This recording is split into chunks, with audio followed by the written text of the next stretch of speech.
दोस्तों वीडियो शुरू करने से पहले मैं आप सभी को बता दूं कि अगर आपने हमारे इंसीडियस की पिछली वीडियोस नहीं देखी है तो पहले आप उन वीडियोस को देख लीजिए बिकॉज तभी आप इस वीडियो को समझ पाएंगे। उन वीडियोस का लिंक मैं आपको डिस्क्रिप्शन या ऊपर आई बटन पर दे दूंगा। तो सबसे पहले आप उन वीडियोस को देख लीजिए बिकॉज तभी आप इस एक्सप्लेनेशन को समझ पाएंगे। तो इस वीडियो को शुरू करते हैं।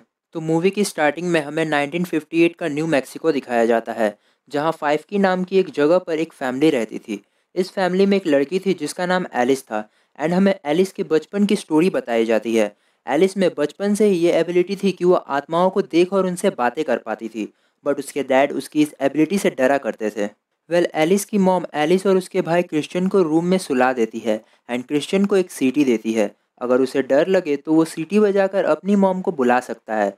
एलिस और क्रिश्चियन रूम में सोए हुए होते हैं, बट एलिस क्रिश्चियन से बात कर रही होती है। तभी वो देखती है कि उसका छोटा भाई नीचे सोया हुआ है एंड वो समझ जाती है कि वो किसी स्पिरिट से बात कर रही थी। तभी अचानक क्रिश्चियन के पास वो इवल एंटिटी चली आती है जिससे वो दोनों डर जाते हैं। तभी एलिस का डैड जेरल्ड वहाँ आता है और एलिस की इन सब हरकतों के कारण उसे स्टोर रूम में लॉक कर देता है। एलिस स्टोर रूम में अकेली होती है तभी उसे एक रेड कलर का दरवाज़ा दिखाई देता है। वो साइड में रखी एक चाबी से उस दरवाजे को खोलती है। देन उस दरवाजे से एक ईवल बाहर निकल आता है और एलिस को पजेस कर लेता है। एलिस की मॉम उसकी आवाज़ सुनकर नीचे स्टोर रूम में आती है, बट वो ईवल एलिस की मॉम को मार देता है। तभी वहाँ पर जेरल्ड चला आता है और अपनी पत्नी की यह हालत देखकर वो एलिस के ऊपर बहुत गुस्सा करता है। देन एलिस की नींद टूट जाती है एंड हम प्रेजेंट डे में चले आते हैं।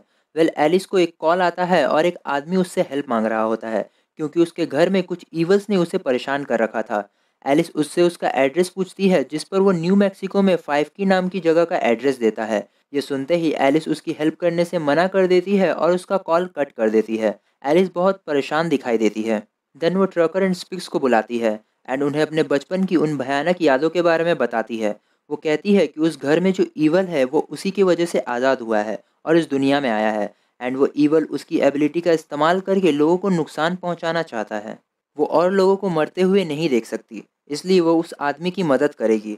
But Alice trucker and spikes को अपने साथ चलने के लिए मना कर देती है बिकॉज वो ईवल एलिस की करीबियों को ही नुकसान पहुंचाती थी। देन एलिस मैक्सिको के लिए निकलने वाली होती है, लेकिन ट्रकर एंड स्पिक्स वहाँ चले आते हैं और कहते हैं कि वो भी साथ चलेंगे बिकॉज वो एक फैमिली है। देन एलिस मान जाती है और सभी मैक्सिको के लिए निकल जाते हैं। वे सभी उस घर में पहुँचते हैं जहाँ एलिस पुरानी चीज़ों को देखकर इमोशनल हो जाती है।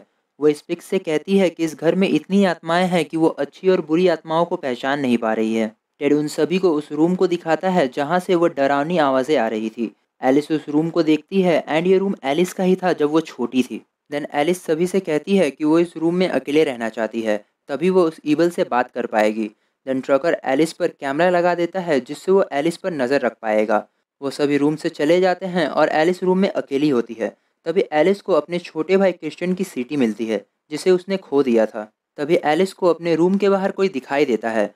वो उसका पीछा करने लगती है एंड एक दूसरे रूम में चली जाती है।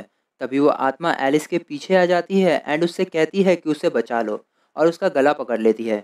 ट्रकर और स्पिक्स ये देखकर रूम में जाते हैं जहाँ वो देखते हैं कि एलिस बिल्कुल ठीक है और उसे कुछ भी नहीं हुआ था, बट वो औरत उसके भाई की सीटी लेकर चली गई थी। देन एलिस सभी को बताती है कि उसने पहले भी उस औरत को इसी घर में देखा है एंड हमें एक फ्लैशबैक स्टोरी दिखाई जाती है। एलिस और उसका भाई क्रिश्चियन घर को साफ कर रहे होते हैं। तभी एलिस को एक आवाज़ सुनाई देती है और वो रूम में जाकर देखती है जहाँ उसे वही औरत दिखाई देती है। तभी वहाँ जेरल्ड चला आता है और एलिस उसे उस औरत के बारे में बताती है, जिस पर जेरल्ड कहता है कि वहाँ पर कोई भी नहीं है और एलिस को मारने की कोशिश करता है।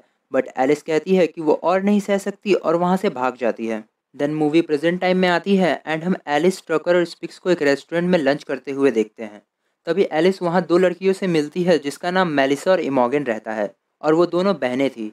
देन ट्रकर और स्पिक्स उन्हें बताते हैं कि वो भूतों को पकड़ने का काम करते हैं। तभी एलिस अपने छोटे भाई क्रिश्चियन से मिलती है, बट क्रिश्चियन एलिस के ऊपर बहुत गुस्सा था और वो उससे बात भी नहीं करना चाहता था क्योंकि एलिस उसे जेरल्ड के साथ अकेला छोड़कर चली गई थी एंड जेरल्ड एक अच्छा आदमी नहीं था और ना ही एक अच्छा पिता था। देन क्रिश्चियन वहाँ से चला जाता है। तभी वहाँ मेलिसा आती है और एलिस से बात करती है।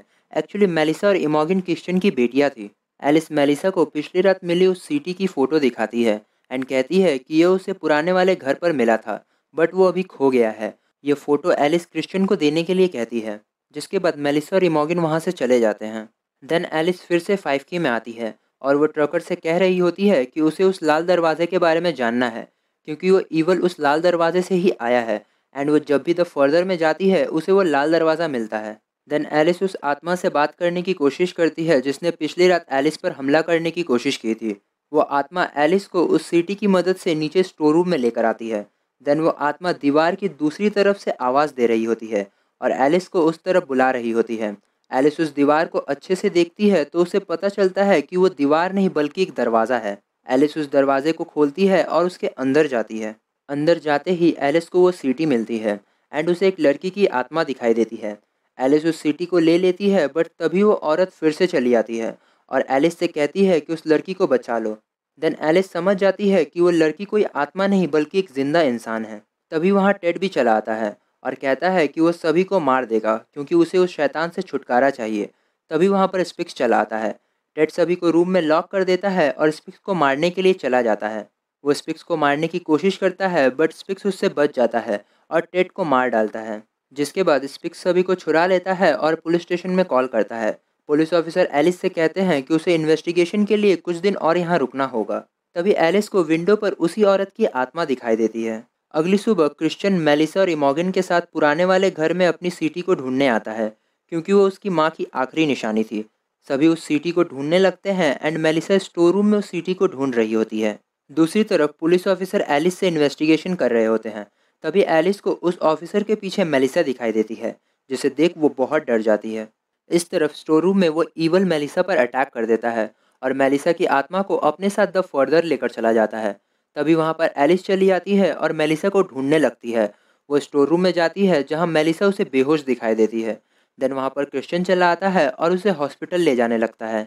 इमोगन एलिस से पूछती है कि उसे कैसे पता कि मेलिसा मुसीबत में है, जिस पर वो बताती है कि उसने ही उस ईवल को आज़ाद किया है एंड पुलिस स्टेशन में उसने मेलिसा को देखा था और वो ईवल मेलिसा की आत्मा को अपने साथ द फर्दर लेकर चली गई है। क्रिश्चियन इमोगन को अपने साथ हॉस्पिटल चलने के लिए कहता है, लेकिन वो कहती है कि वो एलिस के साथ रहेगी। क्रिश्चियन उसे समझाने की कोशिश करता है लेकिन वो कहती है कि उसे कुछ भी नहीं होगा। देन इमोगन एलिस से कहती है कि वो भी आत्माओं को देख सकती है और उसने भी आत्माओं की आवाज़ सुनी है एंड वो अपनी बहन को वापस लाने में एलिस की मदद करेगी। देन एलिस फिर से 5 की में आती है और वो ट्रकर से कह रही होती है कि उसे उस लाल दरवाजे के बारे में जानना है, क्योंकि वो ईवल उस लाल दरवाजे से ही आया है एंड वो जब भी द फर्दर में जाती है उसे वो लाल दरवाज़ा मिलता है। एंड उस औरत को एलिस के पिता ने ही स्टोर रूम के उस सीक्रेट रूम में लॉक करके रखा था। बट एक दिन वो वहाँ से भाग जाती है और तभी एलिस उससे मिलती है। बट एलिस को लगता है कि वो एक आत्मा है। तभी वहाँ पर जेरल्ड चला आता है और एलिस से कहता है कि वहाँ पर कोई नहीं है एंड वो उसे मारने की कोशिश करता है बट एलिस वहाँ से भाग जाती है। यानी कि वही फ्लैशबैक स्टोरी जिसके कारण एलिस अपने घर से भाग गई थी। लेकिन उसके बाद जेरल्ड ने उस औरत को मार दिया था। एलिस को इस बात का बहुत अफसोस होता है कि उस दिन वो उस औरत को बचा नहीं पाई थी और वहाँ से भाग गई थी। देन वो औरत एलिस को सिग्नल देती है और उसे अंदर बुलाती है। एलिस अंदर जाती है एंड उसे एक बॉक्स मिलता है जिसमें उस औरत का कंकाल था। जेरल्ड ने उस औरत को मार दिया था और उसकी बॉडी को यहीं छिपा दिया था। देन एलिस वहाँ और भी बॉक्सेस को देखती है। वो सभी बॉक्सेस को चेक करती है जिसके अंदर उसे कंकाल मिलता है, जिसका मतलब कि जेरल्ड ने सिर्फ उस औरत को नहीं मारा था बल्कि उसने कई औरतों को मारकर इसी तरह छिपा दिया था। तभी वो ईवल एक बॉक्स से निकलता है और एलिस पर अटैक कर देता है। वो उसे द फर्दर में लेकर चला जाता है जहाँ एलिस छोटी एलिस से मिलती है। तभी वो ईवल फिर से एलिस पर पीछे से अटैक कर देता है और उसे कैद कर लेता है। जिसके बाद ट्रकर एलिस को वहाँ से निकालता है और स्पिक्स को बुलाता है। स्पिक्स कहता है कि एलिस दूसरी दुनिया में है और किसी को वहाँ जाकर एलिस की मदद करनी होगी, जिस पर इमोगन कहती है कि वो जाएगी क्योंकि उसके पास एलिस की तरह ही एबिलिटीज़ हैं। देन इमोगन ट्रकर की मदद से द फर्दर चली जाती है। तभी उसे वहाँ वो औरत दिखाई देती है और वो औरत इमोगन को अपने साथ चलने के लिए कहती है। वो इमोगन को उस लाल दरवाजे के पास लेकर जाती है जहाँ वो ईवल रहता था। वो औरत कहती है कि वो आगे नहीं जाएगी, नहीं तो वो ईवल उसे पकड़ लेगा। देन इमोगन अंदर जाती है और एलिस को ढूंढने लगती है। एलिस इस तरफ कैद में होती है। तभी उसे उसके डैड दिखाई देते हैं। वो एलिस के पास आते हैं और वो ईवल एलिस को दुखी देखना चाहता था। वो ईवल एलिस के दिमाग पर हावी होना चाहता था बट तभी वहाँ पर इमोगन चली आती है और एलिस को होश में लाती है। देन एलिस समझ जाती है कि वो डीमन लोगों के दिमाग के साथ खेलता है एंड उसने ही जेरल्ड और टेट के दिमाग को कंट्रोल कर उन सभी लड़कियों को मारा था। तभी वो डीमन इमोगन पर हमला कर देता है। एलिस उसे बचाने जाती है बट वो डीमन मेलिसा को पकड़ लेता है और उसे चोट पहुंचाने लगता है। वो एलिस को मारने ही वाला होता है तभी वहाँ पर जेरल्ड चला आता है और एलिस को प्रोटेक्ट करता है, लेकिन वो ईवल जेरल्ड को मार डालता है। वो एलिस पर अटैक कर उसे मारने की कोशिश करता है, लेकिन तभी इमोगिन वो सीटी एलिस को देती है, जिसके बाद एलिस उस सिटी से अपनी मॉम को बुलाती है। मोरोवर एलिस की मॉम वहाँ पर चली आती है। वो उस ईवल से फाइट करती है और उस ईवल को मार डालती है और एलिस को बचा लेती है। देन सभी लोग वहाँ से जाने लगते हैं। वो एक लाल दरवाजे को खोलते हैं जिसमें हम डॉल्टन को देखते हैं और वो सीढ़ियों पे चढ़कर लाइट ऑन करने की कोशिश करता है बट वो नीचे गिर जाता है।